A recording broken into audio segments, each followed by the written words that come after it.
Welcome back. You're watching Inside Politics. Thanks for staying with us. We've just deliberated and we're about to finalize on the first talking point we had today, which was touching on Kalonzo's intrigues as he delved deeper and divulged details into that private agreement between him and ODM leader Raila Odinga in regards to who supports who come 2022. And just to sample one tweet before I get the final remarks from our guests right here, I can see Alex Mayore, who says, I disagree with Mr. Kyoko, who says, it's not too late in the day for Kalonzo to come out with those demands. In fact, the letter itself says it's valid until the election date.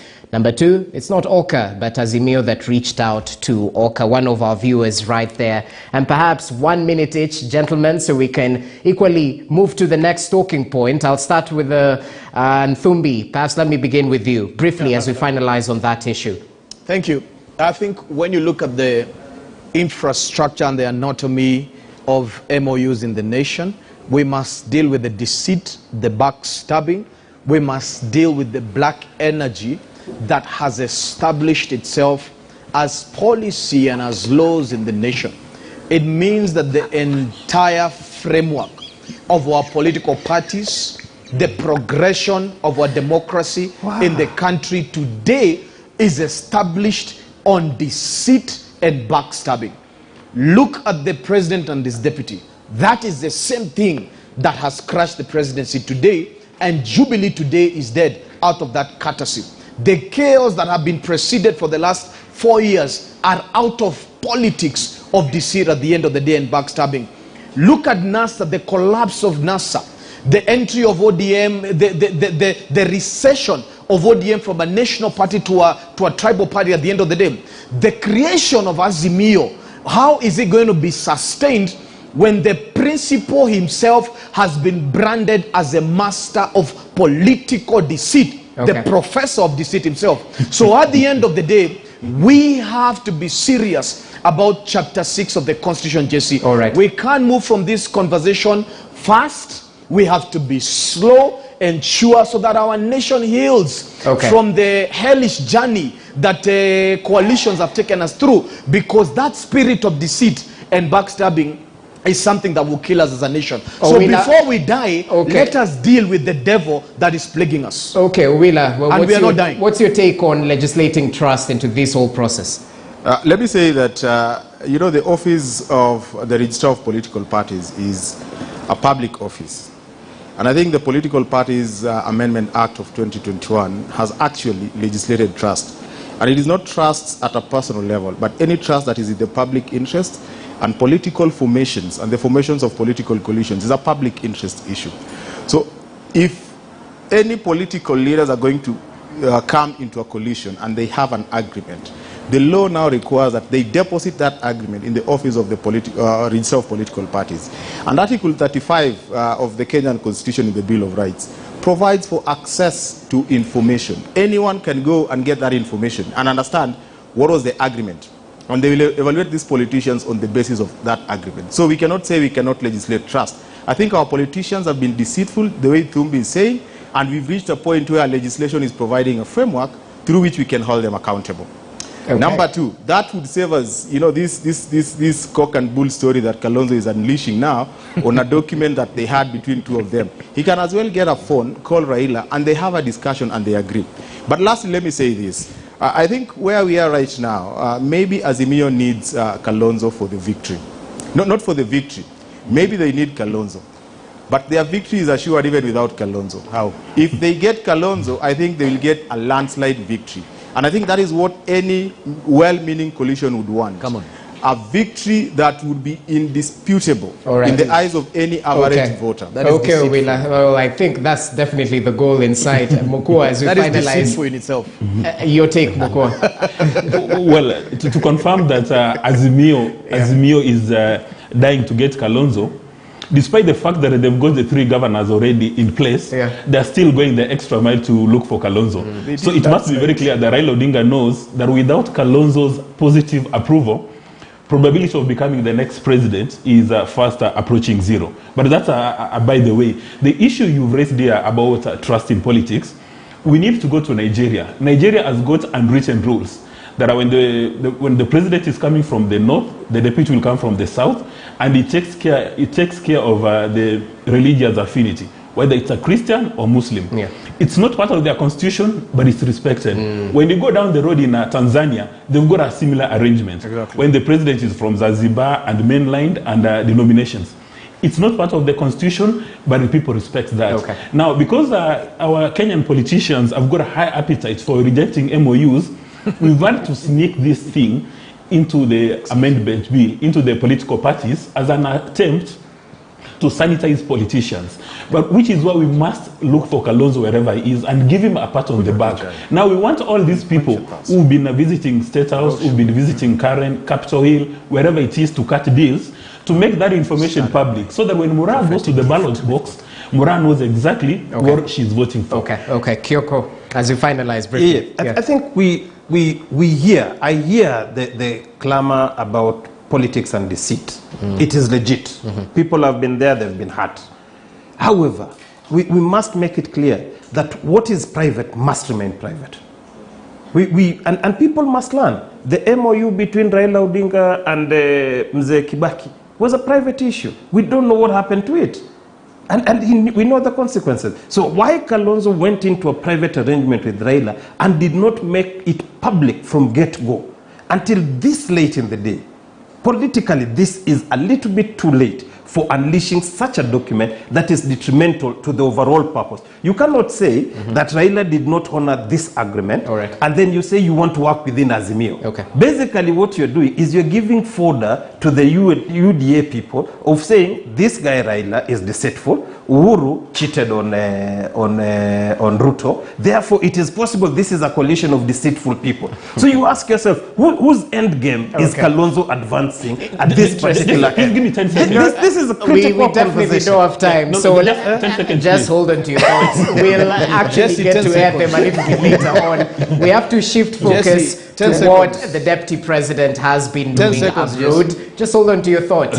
Now, Deputy President William Ruto and Amani National Congress leader Musalia Mudavadi have just wound up their United States tour and will be heading to the United Kingdom Sunday. That's today. The leaders emphasized the crucial role Kenyans in diaspora play in the economic development of the country and said their contribution cannot be ignored. They vowed to put in place proper structures to favor Kenyans in the diaspora. Listen in to this report. The Kenya Kwanza Alliance international trip to the United States came to an end on Saturday with a meeting with Kenyans living in diaspora. The meeting was held at the Calvary Baptist Church in Maryland. Why we didn't come with the Mama Mboga and why we didn't come with the Boda guys. Thank you very much, because you have answered them, that you have more serious hustlers. The people who are hustling 18 hours, maybe 20 hours every day, and that you have only 2 hours in the house. There must be etiquette and rules around the economy that are fair, that guarantee fairness for everybody. The diaspora, we do a lot. We send money home every day. Even just 30 minutes ago, I sent money.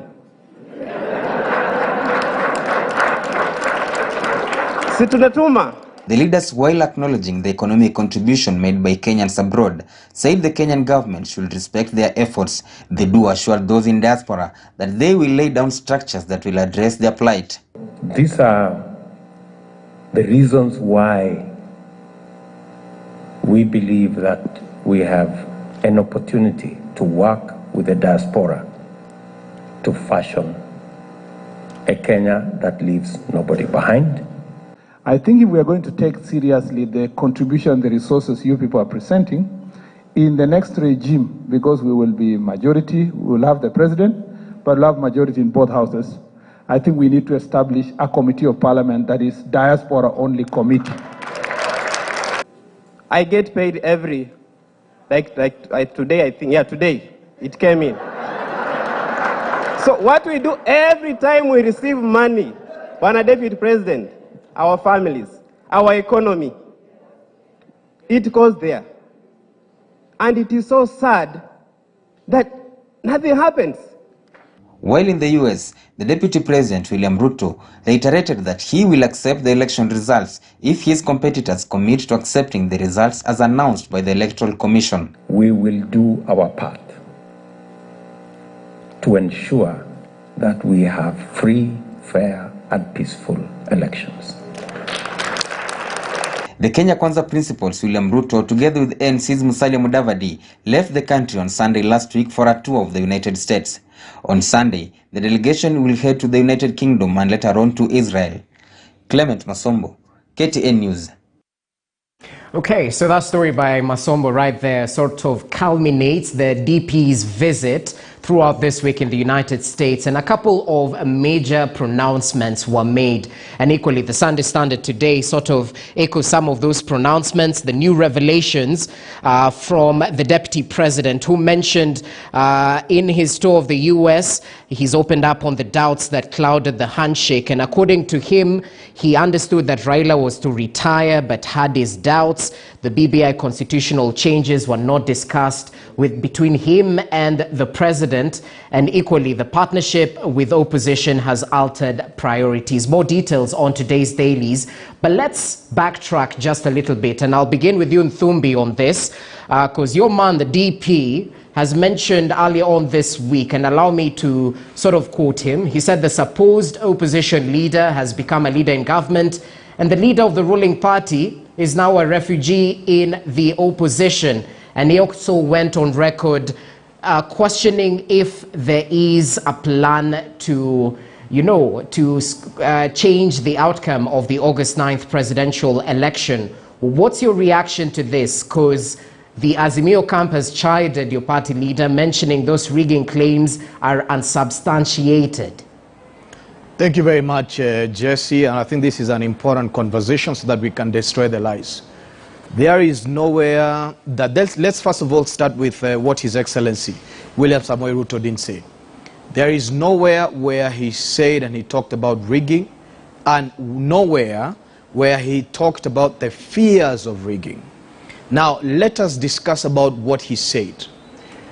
His Excellency pointed out to a doctrine that has been ancient from 1997 all the way to the last election, the doctrine of refusing to accept election results or the electoral outcome. That was number one. He alluded to the fact that the reason why there has been chaos in the country, the reason why there was tear gas mandates, the reason why some Kenyans have blisters on their behinds, the reason why some shops were burnt, as the president told us at the end of the day, is because Mr. Raila Amolo Odinga has refused to accept electoral results from the ancient of times. And his question was one: how then can we get all presidential candidates to accept the outcome of the elections? That is number one. Number two, he spoke about the destruction of the doctrine of the separation of powers. He said that, first of all, the oversight authority of, in terms of parliament has been watered down, quite heavily. The handshake in itself came to destroy the oversight functions, number one, of the opposition. It completely obliterated the opposition. It watered down the functions of the opposition in parliament, and by and large creating a presidency that was imperialist by nature. Those are the two paramount things he spoke. The third one that he said that is extremely integral, he said that he had faith in IBC. And he has been the one that has been championing the strength of institutions in this country, the separation of powers of institutions in this country. And he has been quoted before, even in a rally, that he does not care who is the chairman of the electoral body. Even if Mr. Raila Odinga wanted Oburu Odinga to be the chairman of the electoral body, and perhaps one of his relatives as the Chief Justice of this country, he doesn't mind as long as the institution is not aligned to one place. So I think when you look at it technically, what the Deputy President was alluding to was simply the fact that integrity is having strong institutions that are not controlled by the executive. He's confident in terms of winning the 2022 elections, and he said he has trust in two institutions. Number one is the IBC, and number two is the people of Kenya. Because you understand, Jesse, as I finish, is that the electoral integrity, the reason why it has to be fair and transparent, is because an opaque nature will remove people away from ensuring that the elections are fair. And because at the polling station in itself, that is where the protectiveness of our elections is adjudicated, the people of Kenya will be able to decide the future of this country and the leader at the helm. So I think that was a dangerous misquote. I think your point is definitely across. Allow me to cut you short right there so we can equally hear from the other panelists. Mokua, so we've had what the Deputy President mentioned while he was abroad. And there's something queer about this, because it's usually the opposition leaders who go out there into the international community and perhaps make statements around improving the environment and the nature of elections. But this time around, it's a sitting Deputy President. Can we take some of these allegations or claims seriously? What's your translation out of all this? Well, you know, this trip abroad, one begins to wonder whether William Samoei Ruto is doing this trip in his capacity as a Kenyan citizen, or in his capacity as the UDA leader, or in his capacity as the Deputy President of the Republic of Kenya. Because when you look at the diplomatic arrangements, when you look at the protocols, it seems that the Ministry of Foreign Affairs or our missions in the US have given him a white berth. Under normal circumstances, when the Deputy President of the Republic of Kenya travels in his official capacity, you expect some protocols, you expect some briefing notes, and you expect some procedure and discipline. Now that component is missing in this trip. That visit that he's done is what I would do as a private citizen. And I mean, like in all these meetings, you've not seen embassy officials or the ambassador. And you know, this is the Deputy President of the Republic of Kenya, the second most powerful man. That points to one direction. And you know, it's been confirmed times above number, that the Deputy President does not enjoy a beautiful relationship with the head of state, with the President Kenyatta. So there's a very high chance that a number of mission officials are afraid of giving him all the privileges and support he needs, because if they do so, they may be recalled back home or they may even be disciplined. And in my view, that is the reason why Ruto is speaking in this manner. Because he probably suspects that the elections are not going to be free, fair, and credible, and he has decided to attract global attention. As you indicated, that is a position normally reserved for opposition leaders. But where Ruto finds himself today is no different than an opposition leader. A few days ago, when Sabina Chege raised a similar issue, saying that last time Jubilee rigged elections, IBC quickly summoned her for a cup of tea to understand what she's talking about. And there is a valid expectation that IBC will do the same thing for William Samoei Ruto and summon him for a cup of tea so that he can lay out his issues. He needs to present these issues. And this is important for political stability. In my view, IBC must inspire confidence in all candidates who are going to run for these 1,930 elective positions, that the elections are going to be free, fair, and credible. They must inspire confidence in morale and stakeholders that the elections are going to be free, fair, and capture the aspirations of Kenyans. If they don't do that, then they'll be creating a recipe for disaster. And you know, Itumbi has raised a number of issues, and I think he was really trying to protect William Samoei Ruto.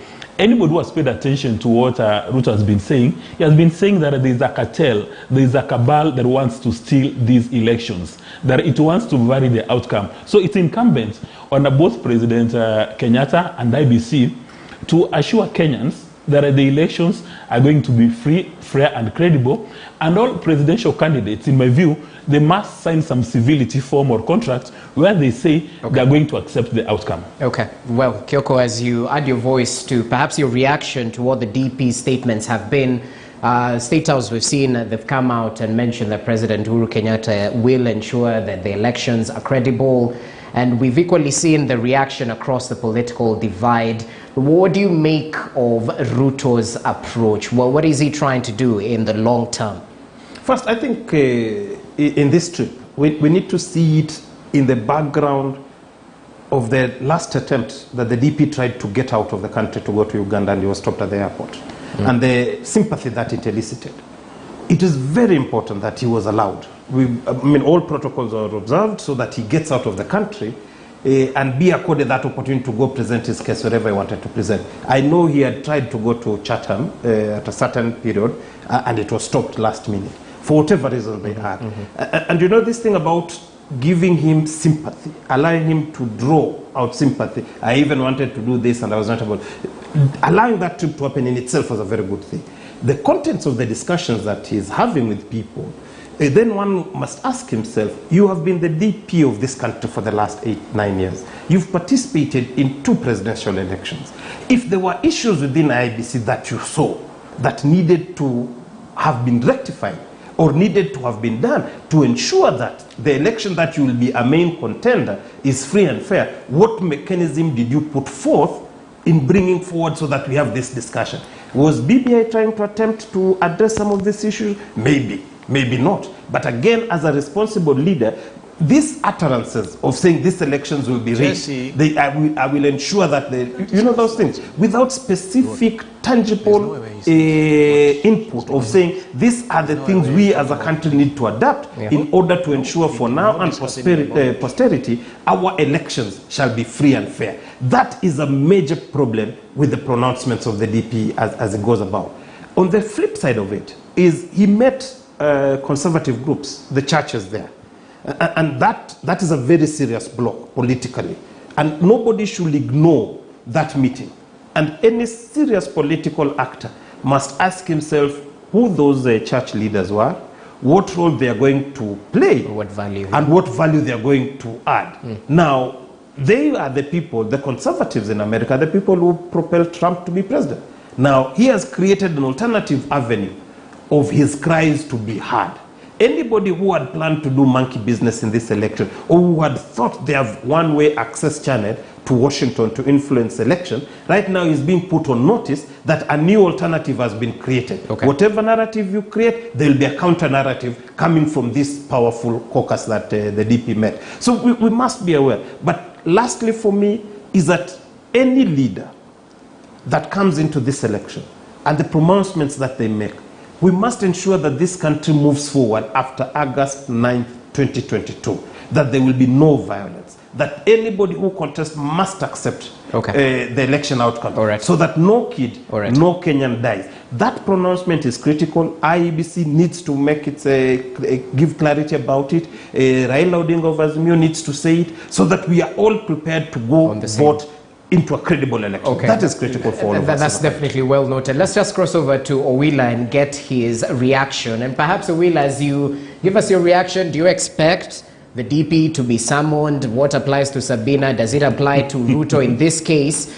And equally, what's the value of looking to the West to solve some of the problems we have around elections, attracting the international community? Can we look internally to solve these issues of mistrust? Yet again, cases of the civil service, is it robust enough? What's your take on that? Let me start with the last one. I think it's important to look at the international community, you know, as part of the wider ecosystem that's, you know, nurtures democracy. It happened in the early 1990s when we were agitating for multi-party democracy. When the international community put in pressure, the media became a little bit private, and there was a lot of pressure in terms of getting that voice that was frustrated or stifled during the one-party regime outside there. So it is good when the deputy president or any other politician speaks about issues that would help our democracy grow, because we are actually a fledgling democracy. But I think, let me go back to what Dismas pointed out, that it is not clear whether the deputy president went as a citizen, as a presidential aspirant, as a deputy president. I think, just to allay any fear, he was received by the ambassador, in which case he went as a deputy president. But I think the moment he started having engagements, it became clear that he had, ceded that position of the deputy president and became a presidential aspirant. And I think that's the reason why in his subsequent functions, I mean, we didn't see much of the embassies and the other, government officials involved. But be it as it may, I think it is not wrong for the deputy president to have aired everything he aired. I think he was only economical with the truth, and he was fairly clever not to expose himself to, what Honorable Sabina Chege did. So I don't think anyone is going to summon the deputy president, because he talked about our democracy being frustrated, he talked about intimidation, and those are very real issues. He talked about the issue of the opposition and the government, having this mongrel that he called a hell of something he doesn't understand.